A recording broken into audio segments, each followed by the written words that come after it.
Bonjour à tous, c'est Crypto Kaiser, ravi de vous retrouver pour ce nouveau Kaiser News, le numéro 120. Kaiser News assez chargé d'ailleurs aujourd'hui. Nous allons voir bien évidemment le marché crypto, le sentiment, les chiffres, les tendances. Et vous allez voir que les rubriques qui performent sont celles sur lesquelles il faut s'intéresser pour le prochain bull run à mon humble avis. Nous allons voir les cryptos qui performent. Je vais commenter aussi quelques points de l'actualité qui sont intéressants. Je vais vous montrer aussi pourquoi quelques tokens, même si elles performent, il faut s'en méfier tout de même. Bref, beaucoup de choses à voir et je vous propose de démarrer dès maintenant. On y va.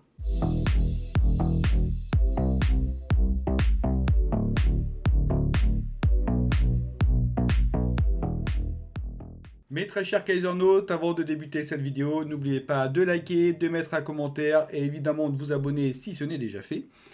Bitcoin, 38 423 dollars, c'est pas mal du tout, c'est une très belle augmentation du Bitcoin. Lors du dernier Kaiser News, nous étions à 37 375, donc on a pris plus de 1000 dollars en 4 jours, donc c'est quand même pas mal du tout. Ethereum, quant à lui, est plus stagnant.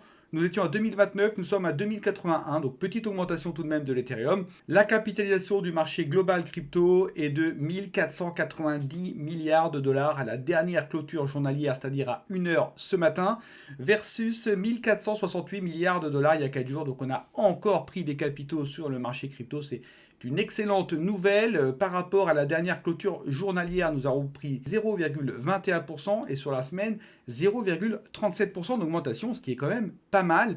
Le Bitcoin, lui, sur la clôture journalière a régressé de 0,35%, mais sur la semaine, il a augmenté de 0,63%.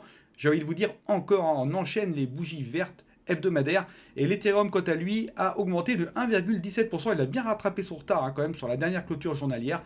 Sur la semaine, il reste encore en retrait de 0,46%. Côté répartition maintenant, alors bien évidemment, c'est toujours le Bitcoin qui occupe la plus grande partie des capitaux alloués au marché global crypto avec 49,5%, l'Ethereum 16,6% et les altcoins 34%. Ils ont légèrement augmenté lors du dernier Kaiser News, ils étaient en 33,8%. C'est vrai qu'on voit maintenant pas mal d'altcoins qui se mettent à pumper, ça c'est une évidence.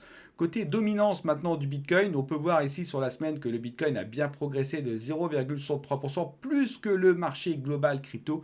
Donc ce qui applique forcément une hausse de la dominance crypto. Alors c'est peut-être dû aussi à MicroStrategy, je vais en reparler tout à l'heure, qui a encore fait un achat incroyable. Par rapport au sentiment crypto, toujours dans l'euphorie, c'est ce qu'on s'était dit lors du dernier Kaiser News, on oscille dans l'euphorie, tantôt on est là, après on revient un petit peu ici. Donc nous sommes à 71, nous avons perdu 3 places. Moi je préfère, j'aime bien quand on reste comme ça dans l'euphorie, donc RAS. Encore une fois, on arrive sur décembre. En décembre, il ne va pas se passer à mon sens grand-chose. C'est pas en décembre qu'on va avoir d'éventuelles validations d'ETF spot, que ce soit Bitcoin ou Ethereum. Je pense que ça sera plutôt sur 2024. De toute façon, la SEC a jusqu'à mars 2024 pour se prononcer. Donc pourquoi le ferait-elle maintenant? Donc on attend. Les investisseurs restent confiants. Confiance qui se caractérise bien ici, dans cette fameuse tendance sur 200 jours du sentiment. On voit bien que depuis mi-août 2023, c'est en hausse. Maintenant, la trendline est vraiment bien haussière. Nous sommes en attente, nous attendons des nouvelles. La confiance est présente, donc j'ai envie de vous dire, tout va bien. Rapide petit clin d'œil sur le Rainbow BTC, histoire de mettre un petit peu de couleur dans ce Kaiser News. 19 438 dollars. Ça, c'est à mon sens le prix auquel le Bitcoin ne pourra plus aller en dessous à partir d'aujourd'hui. Ça correspond exactement à ce point-ci. Donc on voit que dans le passé, jamais le cours du Bitcoin n'a franchi l'arc-en-ciel par le bas. Donc c'est pour moi le prix maintenant minimum que nous pourrons avoir sur le Bitcoin. Et à la fin de l'année, ça se situe à peu près ici, le Bitcoin ne pourra plus aller, à mon sens, en dessous des 20 035 dollars. Concernant le Rainbow BTC en lui-même, donc ça c'est un graphique que j'ai l'habitude de présenter lors des derniers Kaiser News, donc il ne devrait plus avoir de secret pour vous. Il représente le cours du Bitcoin et dessus, nous voyons très clairement les alternances entre les bull run, les bear market, bull run, bear market, bull run, bear market, etc. Nous avons également les périodes de halving qui sont espacées tous les 4 ans. Ici. Et le prochain halving que nous attendons tous avec impatience arrivera en mars-avril 2024. Donc nous analysons ce graphique depuis le début des Kaiser News, c'est-à-dire à peu près ici, février 2023. Et ça fait pas mal de temps que je vous dis que nous pourrions aller dans la couleur verte. Maintenant que nous y sommes, je pense que nous allons latéraliser, consolider, rester dans cette couleur jusqu'au halving, c'est-à-dire jusqu'en mars-avril 2024, date à laquelle logiquement la SEC validera les ETF spot. C'est sa deadline, c'est mars 2024. Et puis à partir de ce moment-là, ça amorcera le début du tant attendu bull run. En attendant, il faut profiter. C'est très bien hein, qu'on oscille comme ça va permettre aux bons projets de continuer à pumper, de rattraper un petit peu les pertes subies pendant tout le bear market. Donc nous avons juste à sélectionner les bons projets et attendre. C'est tout ce qu'il y a à faire jusqu'en mars 2024. Je continue maintenant avec l'analyse des saisons crypto. Donc c'est pareil, hein, vous avez l'habitude de ce graphique-là, c'est vraiment pas compliqué. Je prends les 50 premiers altcoins et je regarde les tokens qui surperforment le Bitcoin. Si on a plus que 75% qui surperforment le Bitcoin sur les 90 derniers jours, nous sommes dans une altcoin saison. Si on a moins que 25%, nous sommes dans une Bitcoin saison. Ce que nous pouvons voir ici, c'est que nous avons un indice à 41. Et ce qu'on peut voir également, c'est que ça fait pas mal de temps qu'on oscille autour de cette valeur. C'est à mon sens assez logique. On parle beaucoup du Bitcoin, hein, bien évidemment, avec ses ETF, ses achats massifs de sociétés et une actualité toujours chargée autour du Bitcoin. Mais il y a également les projets, les tokens qui pumpent beaucoup. Les bons projets se mettent à pumper. Donc on parle également de ces projets. Et à mon sens, c'est la raison pour laquelle eh bien, ça se compense en fait. Et ça latéralise et on tourne autour de cette valeur. Donc on est proche du côté médian. Je pense qu'on va encore parler du Bitcoin. Je pense qu'il va encore y avoir des projets qui vont exploser. Et donc je pense qu'on va latéraliser autour de la zone médiane, tout simplement, avant le prochain bull run, où là, forcément, je pense que le poids du corps se déplacera vers les altcoins saison lorsque le bull run sera bien établi. Parce que pour rappel, d'abord, c'est le Bitcoin qui va bien pumper, suivi des altcoins, et puis après, tout va pumper. Voilà. Ok, l'analyse graphique maintenant. Donc sur l'analyse graphique, pour rappel, nous sommes en vision hebdomadaire, Bitcoin en haut, Ethereum en bas. Ce que je vous disais en introduction, toujours ces belles bougies vertes, ça ne s'arrête pas. Hein. On a eu une année, franchement, pour le moment, qui est juste magnifique. Une très belle clôture mensuelle encore. On est vraiment bien dans le nuage ici. On marque notre territoire, on marque le nuage. Plus on marque notre position comme ça, plus ça va être compliqué à mon sens de revenir franchir cette SSB du nuage mensuel. Ça reste un support qui est extrêmement solide, tout comme d'ailleurs ce niveau-là qui est un niveau de Kijun hebdomadaire très solide. Nous pouvons voir que la lagging spine est libérée, elle est au-dessus de tous ces nuages, elle est juste en dessous de la Kijun mensuelle, mais elle s'en rapproche. Nous pouvons voir que les prix, eux, c'est quasiment la même chose. Nous sommes évidemment dans le nuage mensuel, mais au-dessus de tout ce qui est Kijun, Tenkan, nuages hebdomadaires, etc. Donc nous avons, quoi qu'il arrive, une tendance à moyen terme qui est haussière sur le Bitcoin. Et à long terme, j'ai envie de vous dire neutre, c'est-à-dire que c'est exactement ce que je vous ai dit, on devrait maintenant latéraliser entre ce range que moi j'ai vu qui est le 36 425 $ partie basse et 42 248 $ partie haute. Ça ne nous empêchera pas de mécher si on a des liquidités à aller chercher, mais pour moi on devrait réintégrer le nuage parce que c'est ici que ça se passe à mon sens. Maintenant, côté Ethereum, c'est un petit peu différent, j'ai envie de vous dire. Effectivement, on a quand même un range qui est bien établi, 1870 $ et 2223 $, qui correspond à ce plat nuage, cette SSB du nuage hebdomadaire qu'il faut franchir. Pour rappel, ici, la lagging spine est toujours dans le nuage hebdomadaire. Donc, côté Ethereum, nous ne sommes pas encore en tendance haussière moyen terme. Pour ce faire, il faut franchir ce nuage-là. Et c'est pas facile non plus, donc il faut attendre, il faut qu'on latéralise encore un petit peu pour après pouvoir le prendre ici, le nuage. L'attente est de mise, mais je pense que Ethereum est capable de franchir son nuage pour élargir son range à 1870 jusqu'à 2481, qui est la SSB du nuage mensuel, et là c'est une autre histoire. Je trouve donc que c'est quand même très bien orienté, hein, que ce soit pour le Bitcoin et l'Ethereum, et si jamais on a des retracements, hein, ce qui est tout à fait logique et ce qui est même sain, j'ai envie de vous dire, nous avons des supports qui sont solides, hein, ces supports qu'on a vu ici, à 36 425 et un tout petit peu moins pour la SSB du nuage mensuel et à 1870 ou même la Kijun ici à 1850 pour l'Ethereum, voire le dessus du nuage hebdomadaire au cas où. Mais celui-ci là est quand même un support qui est très solide. On voit bien ici hein, que la lagging spine a bien tourné, que les cours de clôture tournent autour de cette zone-là. Donc voilà, côté calendrier économique maintenant. Comme je vous l'avais dit, il était très chargé ce calendrier économique. Et on a eu plein de bonnes nouvelles, hein, justement. Nous avons eu déjà le GDP côté États-Unis qui représente donc le PIB des États-Unis. On est mieux qu'attendu, donc ça montre quand même que l'économie aux États-Unis est bien résiliente. Nous avons également eu le CPI jeudi, excellente nouvelle. Donc le CPI, pour rappel, ce n'est rien d'autre que l'inflation. L'inflation sur une année, hein, depuis novembre 2022 jusqu'à novembre 2023. Donc nous sommes à 2,4% alors que nous attendions 2,7% et que nous étions à 2,9%.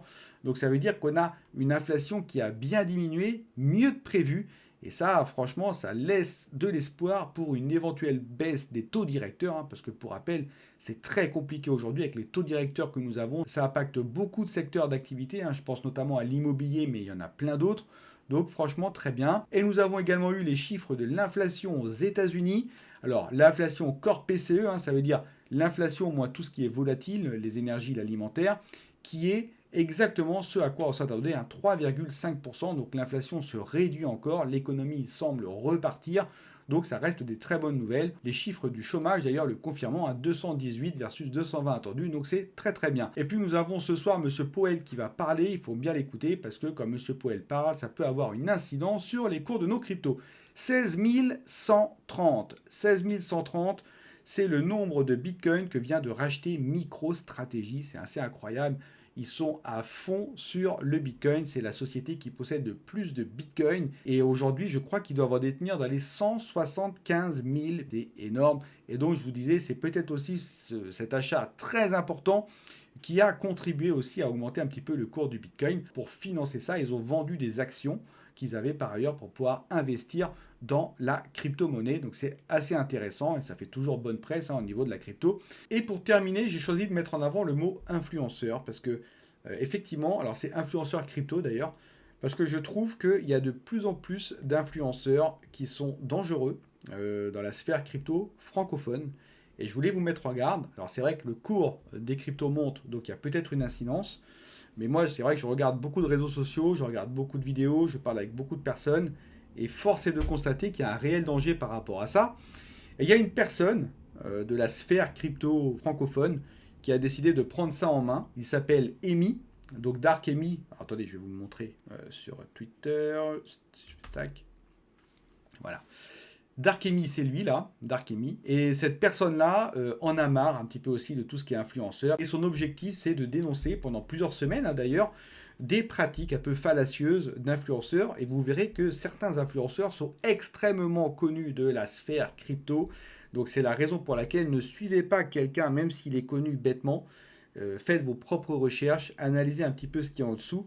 Lui, il a des dossiers qui sont assez complets, conséquents.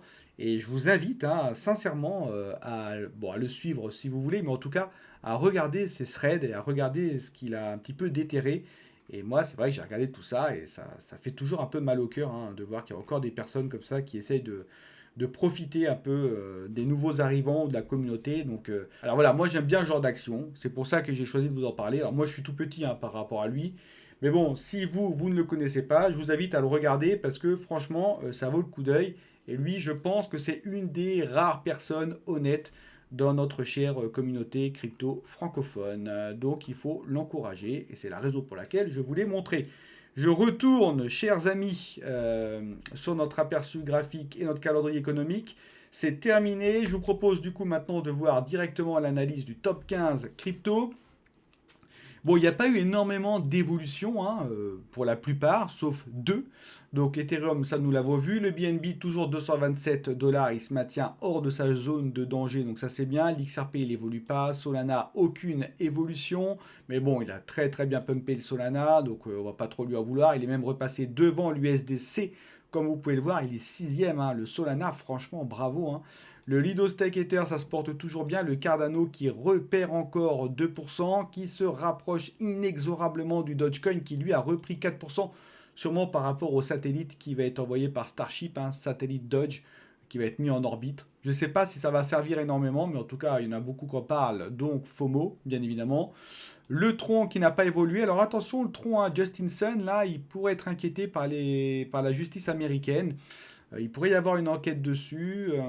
Peut-être d'avoir des choses qui vont arriver sur le Tron. Un peu comme Binance. Attention au Tron. Le Toncoin, toujours bien, franchement, il se maintient très bien. Tout comme le Chainlink, d'ailleurs. Avalanche, qui avait fait une entrée assez inattendue, j'ai envie de vous dire, dans le top 15, mais qui arrive à se maintenir. Et puis Polkadot, qui a pris 6%, qui a délogé Polygon de la 15e place. Assez incroyable. Pourtant, Polkadot, c'est vrai que c'est un écosystème qui a la réputation d'être assez compliqué pour des novices ou pour des nouveaux arrivants, même pour des personnes qui sont déjà depuis un certain temps dans la sphère crypto, c'est vrai que c'est pas facile. Voilà, peut-être qu'il y a un effet Bit&Sor, Bit&Sor étant sur Polkadot, il a très très bien pumpé ce projet-là, donc il y a peut-être une relation de cause à effet, je sais pas, ou peut-être autre chose. Dites-le moi en commentaire si vous savez pourquoi le Polkadot a pris 6%. Mais en tout cas, bien joué de la part de Polkadot. Allez, je continue maintenant avec l'analyse des tokens. de capitalisation 1 à 250. Donc ça, c'est évidemment les plus grosses tokens, les plus grosses caps. Donc c'est les cryptos qui sont le moins risqués. Donc il faut en avoir un minima 75% de votre portefeuille, dont 50% BTC ETH. Je vous le répète à chaque fois, mais c'est très important. Si un jour on a un gros dump du marché crypto, BTC ETH, c'est celles qui vont le moins souffrir, hein. Même les BitTensor, etc., ça va partir à la cave, hein, je vous le dis, hein. Donc franchement, gardez une partie de vos cryptos en BTC ETH, c'est toujours très important. Ces tableaux qui sont ici, ce ne sont pas juste des tableaux qui sont classés par rapport à la variation de prix, sinon ça serait trop simple. C'est des tableaux qui s'appuient sur un indicateur que j'ai créé qui prend en compte le prix, le rang et le volume, ou plus exactement la variation de prix, de rang et de volume pour chacune des 2000 cryptos analysées par jour. Et c'est celles qui s'en sortent le mieux. Alors évidemment, le prix est pondéré par rapport au rang et par rapport au volume. On obtient donc un score. Chaque crypto a un score. Et ces tableaux affichent les cryptos avec le meilleur score. Bien évidemment, il y a d'autres règles, hein. Par exemple, il faut avoir un volume minimum de 50 000 $ pour éviter les pump and dump artificiels, etc. Donc voilà comment sont conçus ces tableaux. Ça fait du bien de leur dire un petit peu aussi, hein. C'est pour ça que vous ne pouvez pas les reproduire chez vous, je vous le rappelle. Et donc on commence avec le Pocket Network qui a pris 24%, 36 places en plus. Indice supply 95%. L'indice supply va évoluer, je vous le dis aussi. On va avoir à gauche le circulating supply sur le total supply et à droite le circulating supply sur le max supply. C'est la modification qui est déjà en cours d'implémentation et ça devrait être prêt pour le prochain Kaiser News, je vous le dis. Donc ici, qu'est-ce qu'on a? Donc Pocket Network, ça c'est un protocole décentralisé, hein, qui permet la connexion à n'importe quelle blockchain en facilitant les interactions entre les différentes applications décentralisées et la blockchain. Et donc lui, ça fait pas mal de temps qu'il pump celui-ci, il a encore pris 24%, donc c'est très très bien. Le Thetafuel, 19% en plus au niveau de son prix, 11 places en plus. Donc le Thetafuel, ça c'est un jeton de la plateforme Web3 de streaming vidéo Theta. On en a beaucoup parlé, hein, de Theta. Donc ce qui est bien avec Theta, c'est qu'on peut être rémunéré si jamais on va donc poster des contenus sur la plateforme ou alors si on met à disposition des ressources matérielles. Et donc il y a également la possibilité de cibler certains utilisateurs avec de la publicité, etc.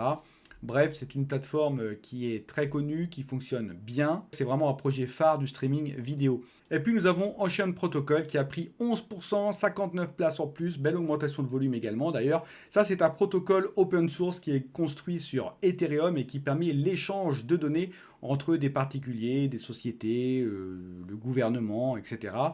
en conservant non seulement la confidentialité mais également la propriété des données. Sur les 7 derniers jours, c'est le Terra classique USD. Donc ça, j'en ai parlé lors du dernier Kaiser News. Évidemment, il a pris 292%, 160 places en plus. Alors je dis évidemment, mais c'était pas évident, hein, d'ailleurs. Belle augmentation de volume. Donc ça, c'est le fameux UST, hein, pour ceux qui l'ont connu. Avant, ça valait 1 $. Il continue encore sa progression. Il y en a quelques-uns qui pensent que Terra, l'ancien Terra, pourrait être ressuscité, hein. Pour rappel, l'UST a mis à mal énormément de personnes de la sphère crypto puisque c'était un stablecoin, donc il était adossé au dollar, hein. Un UST valait 1 $ et puis en l'espace de quelques heures, même d'une heure, il est venu à 0,004 $. Donc les personnes n'avaient qu'une heure pour essayer de limiter la casse et de revendre leur UST. Ça a été assez terrible. Beaucoup ont perdu énormément d'argent parce qu'on avait des très beaux rewards, 20%, donc beaucoup staké leur UST et ça a été dramatique. Donc forcément derrière la confiance a été perdue, mais maintenant il y en a encore des irréductibles qui pensent que l'UST pourrait être ressuscité, tout comme le projet Terra.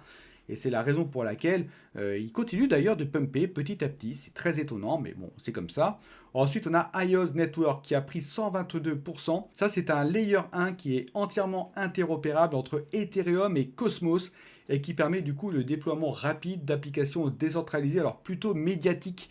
C'est-à-dire que ça propose un CDN, donc un diffuseur de contenu, pour ceux qui connaissent, décentralisé, permettant le stockage, le partage de fichiers, le streaming, etc. Donc bien, hein, IOS Network. Et puis le Terra Luna classique, qui va de pair avec le Terra classique USD. Hein, ça, c'est l'ancien Luna qui a pris 59%, 38 places en plus. Bref, mêmes explications que pour le Terra classique USD.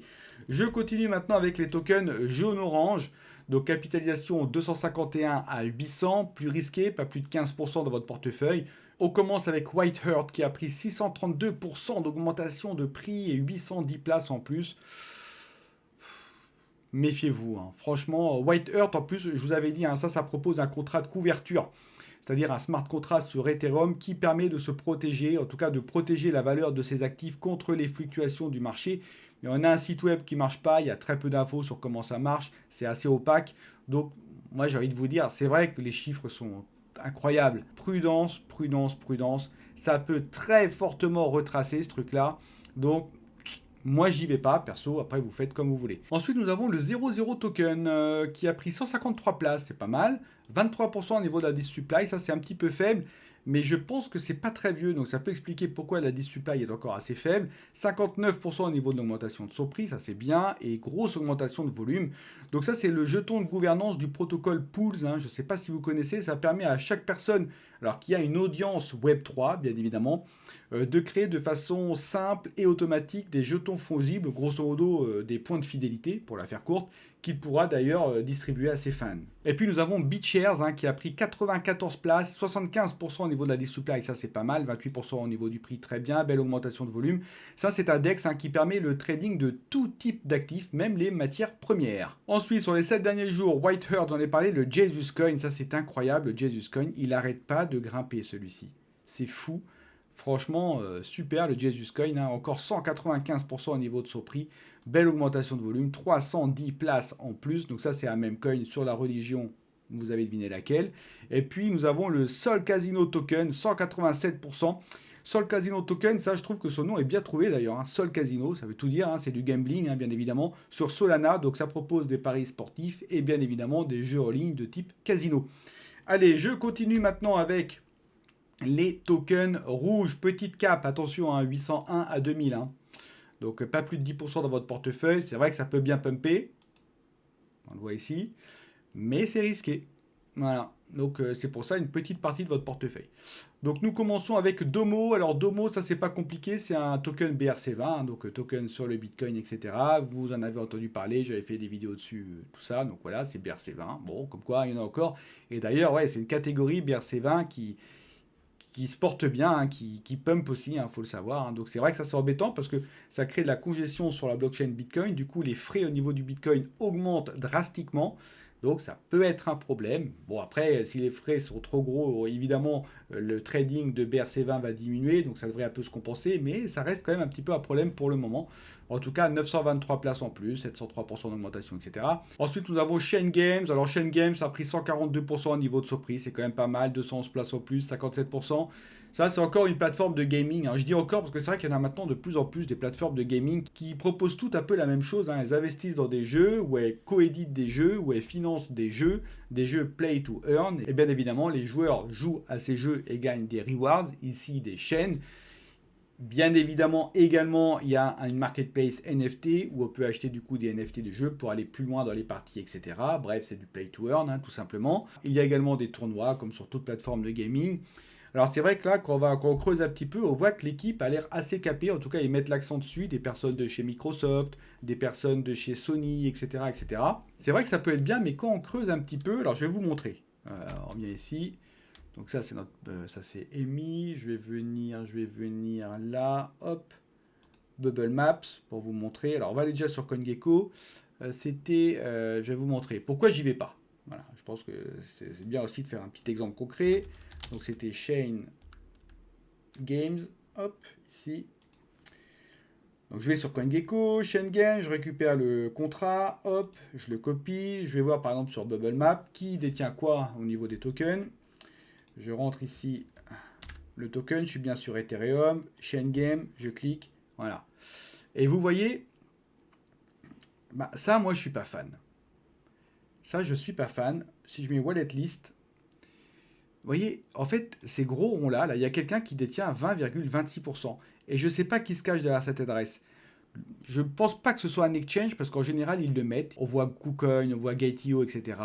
Donc, je ne sais pas qui détient 20% des tokens. Je ne sais pas non plus qui détient 10,96% des tokens. Ou qui détient 2% ici. Ou qui détient 3% ici. Ou qui détient ici 9% des tokens. Donc, comme il y a apparemment des personnes capées qui ont participé au projet, elles sont sûrement gardées une grosse partie des tokens et j'ai pas envie de me faire dump. C'est-à-dire que si j'achète des tokens ici, le jour où ces personnes vont vouloir vendre des tokens, le cours va énormément baisser et je vais me retrouver le dindon de la farce. Donc c'est la raison pour laquelle je ne veux pas acheter. Par exemple, si je reprends mon petit WinAir, Je vous en avais beaucoup parlé, mon petit WinAir. Voilà. Si j'analyse WinAir, il est sur quoi? Il est sur Arbitrum. WinAir. Alors WinAir qui a bien pumpé d'ailleurs, hein, je vous le dis, prenez des TP. Hein. Il doit faire à x2 maintenant, même plus que ça. Moi, je prends toujours des TP. Hein. Depuis le jour où je vous l'ai annoncé et aujourd'hui, il a énormément pris. Donc, prenez des TP si je peux vous donner un petit conseil. Vous voyez WinAir, regardez WinAir. Voilà, ça j'aime bien. Voyez. Alors ça, c'est propre au protocole, hein, quand c'est grisé comme ça, il ne faut pas s'en occuper. Mais vous voyez la map là, comment elle est belle? Les petites bulles sont à peu près identiques, etc. Donc moi, je suis plus serein en allant sur un projet comme ça qu'en allant sur un projet comme Chain Games. Et ça, je le regarde très souvent parce que j'ai pas envie d'aller sur un projet où il n'y a que des gros porteurs. Parce qu'après, il suffit qu'ils vendent, ils attendent juste que ça monte, ils vendent le tout et puis c'est fini. Voilà, bon bref, c'était une petite aparté, mais c'était pour vous montrer un petit peu de concret. Et c'est toujours important. Allez, je reviens du coup ici. Ça, je vais le remettre ici. Hop, je vais me remettre là. Et j'en étais ici à Vamp. Alors Vamp, ça c'est pareil, c'est du gaming, c'est la même chose qu'au-dessus. Hein. 79%, petite augmentation de volume. C'est exactement la même chose que Chain Games. C'est une plateforme de gaming. Ils financent, ils construisent, ils cofinancent, coéditent, bref, des jeux play to earn. Alors eux, ils mettent beaucoup l'accent par contre sur le staking et le farming de leurs tokens multi-chaînes. Donc voilà, je ne sais pas si c'est bien, à voir. En tout cas, voilà, il est dans le top 3, 79% en plus. Sur les 7 derniers jours, nous avons Domo, ça j'en ai parlé, c'est le fameux token BRC20 qui a très bien pumpé. Ensuite, nous avons Guacamole, Guacamole qui a pris 525% d'augmentation au niveau de son prix, c'est très très bien ça, hein. 757 places en plus, 100% au niveau de la supply, ça c'est parfait. Grosse augmentation de volume. Alors Guacamole, ça c'est sur Solana, exactement. C'est un DEX qui est très complet sur Solana. Ah, c'est même une plateforme DeFi, j'ai envie de vous dire, plus qu'un DEX. C'est une plateforme DeFi sur Solana. Moi, j'ai été voir et je la trouve très bien faite. Voilà, je la trouve vraiment bien faite, elle est claire, elle propose beaucoup de choses. Elle pourrait concurrencer Raydium, hein, je vous le dis. Hein. Bon, elle a bien pumpé, c'est vrai, mais elle est encore 841e. Pour moi, il y a du potentiel hein, dans Guacamole. Hein. Donc, mettez-le quelque part sur une feuille, enfin, notez-le. Guacamole, il y a du potentiel. Vous voyez, comme Solana, c'est un peu comme le Bitcoin. On a le Bitcoin qui maintenant va latéraliser, etc. Donc, on pourrait tout à fait, à la marge, hein, je précise bien à la marge, revendre une toute petite partie de ton Bitcoin pour récupérer du cash et investir dans des cryptos qui pourraient pumper, puisque le Bitcoin latéralise. C'est ce qu'on appelle faire de l'arbitrage. Là, je pense que pour Guacamole, moi, je vous le dis, j'en ai fait un petit peu. Moi, j'ai des Solana et maintenant, les Solana, vous voyez, ça consolide, ça latéralise, etc. Ça a très bien pumpé, ça marque une pause. Et je pense que du coup, on peut regarder dans l'écosystème Solana des applications décentralisées qui peuvent pumper pour revendre un petit peu de Solana et utiliser l'argent récupéré dans des projets qui pourraient plus pumper que le Solana. C'est toujours pareil, on recherche des projets qui surperforment par rapport à un autre projet. Et pour moi, Solana étant en latéralisation, voilà. Et donc Guacamole, donc ça propose un swap agrégateur, un peu comme fait SmartDex, hein, c'est-à-dire que ça va vous trouver la meilleure route pour un swap, pour vous faire économiser les frais, etc. Ça propose également du earn, hein, donc on peut farmer, on peut staker, etc. Ça propose du play, ça veut dire qu'on peut même jouer à des petits jeux de type casino au niveau de cette plateforme DeFi. Et on peut aussi, ça c'est intéressant, créer de nos propres tokens de façon assez simple. Alors j'ai pas testé la création des tokens, mais apparemment c'est très simple à faire. Et puis ils ont aussi toute une page analyse tendance, les trends, etc. sur Solana, quels sont les NFT qui performent le plus et tout ça. Donc moi je trouve ça complet, bien. Voilà, bon après côté communauté c'est encore un petit peu border, le Discord n'est pas super fourni, le Telegram non plus, donc il y a ce côté un petit peu, voilà, ça c'est le seul bémol que j'ai à mettre. Voilà, j'ai été moi agréablement surpris par rapport à cette application. Et puis nous avons Cap Games. Eh bien Cap Games c'est encore une fois une plateforme de gaming comme Vamp et Chain Games. 540 places en plus, 350%. Donc on voit bien que le gaming, hein, ça arrive, ça revient, tout ça. Donc il y en a beaucoup, je pense, qu'au budget du gaming pendant le bear market et maintenant ils ressortent leur application. Alors ça propose hein, des jeux mobiles ou des jeux web, hein, bien évidemment, qu'ils fabriquent eux-mêmes, mais ça propose également aux créateurs de jeux de pouvoir les publier à travers leur plateforme. Donc c'est ça qui est aussi intéressant. Donc voilà, les tokens qui ont bien performé, bravo à elles. C'est vrai qu'on a des très belles performances sur les petites market cap. Je continue les amis, si vous êtes toujours là, hein, j'espère que vous êtes encore là, que je ne vous ai pas perdu. Les tendances, les rubriques, ça c'est super important et je vous ai dit au tout début que les rubriques, faut les regarder là parce que à mon avis, ce qu'il y a ici, c'est ce qu'il y aura lors du prochain bull run. Donc ici, ce sont les 15 plus grosses rubriques crypto, les 5 plus grosses catégories, hein, j'ai envie de vous dire.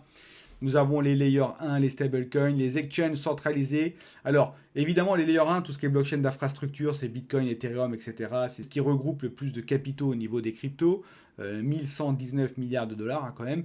Après, nous avons les stablecoins, bien évidemment, les TTA, etc. Et puis les exchanges centralisés qui ont perdu 4,6%. Vous voyez, il n'y en a que deux qui ont perdu. Hein. Exchange centralisé et les Layer 2. Vous voyez, exchange centralisé, ça reste assez étonnant. Ils en sont à 49 milliards, alors que les exchanges décentralisés, qui sont ici, là, qui sont 8e maintenant, hein, c'est-à-dire qu'ils ont dépassé le gaming, ils sont 8e, ils ont pris 10%. Donc les exchanges décentralisés se rapprochent des exchanges centralisés. Ils étaient très très loin au début, et ça, l'écart s'amenuise. Alors bon, il est encore grand, hein, mais ça reste que l'écart s'amenuise au fil du temps, et ça c'est toujours très intéressant. Les liquid staking tokens, ça marche évidemment toujours bien, que ce soit sur Solana, hein, les marinades, etc., ça marche très bien. Sur Atom, vous avez Kazar, qui est très très bon aussi. Sur Ethereum, vous avez Lido aussi, hein, bien évidemment. Les NFT qui prennent une place, hein, ça fait pas mal de temps que je vous le dis, hein, les NFT, ça repart, 13,5% encore d'augmentation. C'est la troisième meilleure augmentation au niveau des catégories sur les 2 dernières semaines. Je vous rappelle que c'est des évolutions sur les 2 dernières semaines. Les Layer 2, alors les mêmes coins, ils baissent, ça y est, ils sont passés sous les NFT, les mêmes coins. C'est vrai qu'on en parle beaucoup moins maintenant. Les Layer 2, c'est pareil, hein, ils reprennent à tour de flamme. On le voit bien avec Polygon maintenant, qui est même plus dans le top 15, hein, c'est assez étonnant. Les exchanges décentralisés, j'en ai parlé. J'ai viré aussi la catégorie AMM qui, à mon sens, était un sous-ensemble des exchanges décentralisés pour qu'on puisse avoir une nouvelle catégorie qui arrive. Le gaming, 16,4%, mais ça, je vous apprends rien. Hein, on le voit bien dans Skyzer News, hein, il y en a plein de gaming qui reviennent, forcément. Le yield farming aussi, les oracles, 10,4%, toujours des nouveaux oracles. Ça, c'est quelque chose, on en a toujours besoin, je le dis à chaque fois, mais c'est tellement vrai. Metaverse, on entend moins parler du métaverse. Il arrive quand même à prendre 11%, les Decentraland, etc. Je vois pas trop comment, mais bon, ils y arrivent. L'intelligence artificielle qui se rapproche un peu des métaverses. Elle a pris 4 places, hein, sur les 2 dernières semaines, je vous le rappelle, 43% d'augmentation, c'est juste stratosphérique. Pas mal, hein, pas mal du tout. Le storage, nouvelle catégorie storage qui a pris 2 places. Les Filecoin, etc. 6 milliards 239 millions, c'est pas mal aussi. Tiens, ça me fait d'ailleurs penser à Flux, hein, pour ceux qui suivent le projet Flux, FLUX, hein, il va y avoir des grosses news là sur le projet Flux. Il y a un amas déjà qui va avoir lieu demain samedi, que je vais suivre bien évidemment. Il y a le Proof of Useful Work, hein, qui arrive le 15 décembre. J'ai vraiment hâte de voir ce que ça va faire.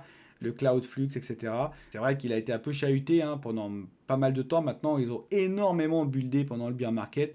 Et là, il y a des choses qui vont commencer à sortir. Je pense que ça va être très intéressant. Le projet Flux à suivre. Les wrap tokens, on l'utilise toujours. Alors c'est ça, regardez les catégories les plus performantes sur les 14 derniers jours. Alors les Discord bots, ça c'est vrai que c'est quelque chose, j'ai beaucoup assisté dessus, mais je pense que pour le prochain bull run, ça aura toute sa place.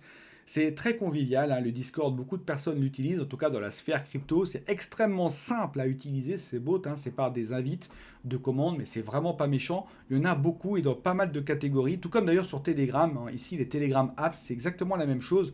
On a des bots qui peuvent s'attaquer à la MEV, qui peuvent faire du trading on-chain, ici là avec Aimbot. On a des bots qui peuvent également nous permettre d'alimenter des comptes automatiquement pour récupérer d'éventuels airdrops. C'est le cas de Lootbot ou de Crockbot. Bref, on a plein de choses comme ça fonctionne très bien.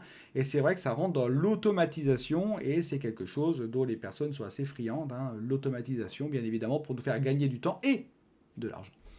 NFT Marketplace, quoi qu'on puisse se dire, les NFT reviennent dans le game. Hein. Voilà, ça revient dans le game. Et donc, si ça revient dans le game, ça veut dire quoi? Ça veut dire que pour le prochain bull run, ils auront toute leur place. Et donc, il faut bien scruter ça. Commencer à rescruter les NFT parce que ça peut prendre de l'ampleur pour le prochain bull run. Et je pense que je vais commencer moi aussi à regarder dardard les NFT. C'est quelque chose que j'ai mis un peu de côté. Hein, mais là, j'ai commencé à m'y intéresser. Artificial Intelligence, AI. Bon, ça, vous le savez tous, hein, 43%. Adcash Network, Ocean Protocol, BitTensor, Fetch AI, enfin il y en a plein, hein, des tokens là-dessus qui ont très très bien pumpé, ça a du sens. Est-ce que c'est pas un effet de mode? Est-ce qu'il n'y a pas un peu de FOMO là-dedans? C'est tout à fait possible, hein, CF ChatGPT. Mais, il y a, à mon avis, hein, le bull run étant assez proche maintenant, je pense, il faut absolument bien surveiller ça et je pense qu'il faut quand même avoir quelques tokens dans l'intelligence artificielle et les Real World Assets, hein, RWA, on en a beaucoup parlé aussi, qui ont pris 37,65%. La tokenisation des actifs, hein, je tokenise des matières premières, je tokenise l'immobilier, je tokenise, on peut tout tokeniser. Et ça, je pense que ça a effectivement du sens. Maintenant, on va arriver dans une ère numérique et on aura besoin de tokeniser la plupart des éléments du monde réel dans le monde numérique pour pouvoir le trader, l'utiliser, etc. Et c'est la raison pour laquelle les RWA ont un bel avenir devant eux, à mon sens. Maintenant, les cryptos les plus recherchés sur CoinGecko. Très chers auditeurs, ArbDodge AI, donc ça c'est notre fameux Shiba Inu sur Arbitrum avec un petit peu d'intelligence artificielle là-dedans, histoire de faire passer la pilule. Bon, c'est pas mal recherché. On le voit quand même quelques fois, le ArbDodge AI, hein, au niveau des tokens les plus recherchés. Donc ça, c'est sur CodeGecko au niveau mondial, hein, sur la journée d'hier, je vous le rappelle. Ensuite, nous avons Peace Network. Alors, je pense que cette application-là est présente ici à cause de l'airdrop, parce que évidemment, il y avait un airdrop sur ce projet-là. Malheureusement, moi d'ailleurs, j'étais pas éligible, je vous le dis, mais il y en a qui en ont profité, donc c'est la raison pour laquelle beaucoup le recherchent.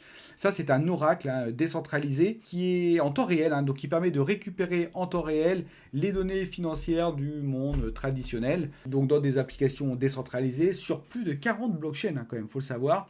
Et je crois qu'ils utilisent pas moins de 380 flux de données, ce qui est quand même énorme. Donc c'est pas mal, hein, c'est un oracle en temps réel. Voilà. Donc ça, les oracles, on sait bien que ça sert. Hein. Et d'ailleurs, ils ont pas mal de clients accessoirement. Donc bien. Et puis notre petit Sol Casino Token. C'est vrai que sur Solana, du gambling, est-ce qu'il y en a des... Je ne sais plus trop si j'en avais présenté un, mais en tout cas, celui-ci, le nom sonne bien, Sol Casino Token. On s'en rappelle, et donc ça peut avoir du sens, mais je pense que déjà, il a pas mal pumpé. Et moi, j'aime bien mon petit WinAir Protocol. Pour rappel, je suis toujours en train de travailler sur mon outil. L'outil avance bien. Voilà, l'outil avance bien, me permet de découvrir des choses, donc ça c'est toujours sympathique. Je pense pouvoir vous présenter une version avant Noël, en tout cas je l'espère, en tout cas je m'y attelle. Je fais au mieux pour vous présenter quelque chose avant Noël. Ce sera peut-être pas le tout, mais ça sera au moins quelque chose. Il est juste derrière. Voilà, je vous fais un petit peu de teasing, parce que ça fait toujours plaisir de faire un peu de teasing, hein. Mais ça fonctionne très très bien.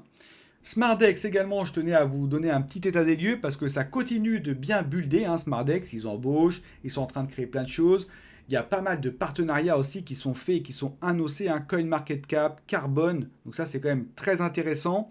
Ils ont mis en place le swap intelligent qui vous permet de trouver la meilleure route pour un échange de tokens en minimisant au maximum vos frais de gaz. Alors pour le moment d'ailleurs c'est du swap monochain, il n'y a pas encore le swap cross-chain. J'espère que ce sera mis en place incessamment, en tout cas que c'est priorisé dans leur roadmap, mais ça je ne sais pas. Et puis il y a des annonces aussi qui vont être faites là incessamment, donc restez bien connectés, surveillez bien SmartDex.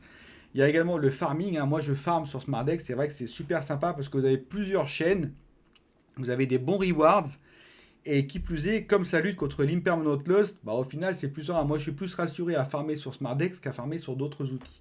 Voilà, je vous le dis. Donc bien SmartDex, franchement super. Et puis nous avons WinAir. Alors WinAir, c'est un petit token, hein, c'est sur le gambling. Je vous le remets ici parce que là, il faut vraiment que vous preniez des TP. Il a encore très très bien performé celui-ci. Prenez des TP, hein, attention, hein, c'est vrai que c'est intéressant, c'est vrai que ça pumpe bien, c'est toujours sympa, mais prenez des TP s'il vous plaît pour que votre gain devienne réel. Autre chose aussi, le Lootboat, c'était le seul token là dans les derniers qui n'avait pas performé. Et là, on arrive à nouveau au flat. Ça veut dire que maintenant, il faut encore un petit peu attendre qu'il prenne de la valeur, mais il a déjà très bien progressé en l'espace de 2 semaines. Donc attendez encore un petit peu, tranquille, et puis quand vous commencerez à être en gain, vous pourrez commencer à reprendre des TP, etc. etc. C'était le dernier qui nous manquait. Voilà, n'oubliez pas qu'il n'y a pas de sponsoring dans cette vidéo, ça c'est super important. Je le dis notamment par rapport à tout ce qui est influenceur et autres. Je ne prends pas d'argent pour ces Kaiser News et tous les tokens, tous les projets que je vous indique sont uniquement issus de la recherche et des analyses, et ça c'est super important de vous le dire. Et puis si vous aimez bien cette vidéo, pour aider la chaîne, hein, n'oubliez pas de liker, de partager aussi, je le dis jamais, mais c'est bien aussi si vous partagez sur Twitter et autres, dites mon nom, hein, ça peut toujours être, enfin ça peut être que bénéfique. Bon évidemment vous dites si vous aimez bien la chaîne, hein, ça c'est évident. Et puis pour le reste, je vous souhaite à tous un excellent week-end et je vous dis donc à mardi. Bye bye tout le monde.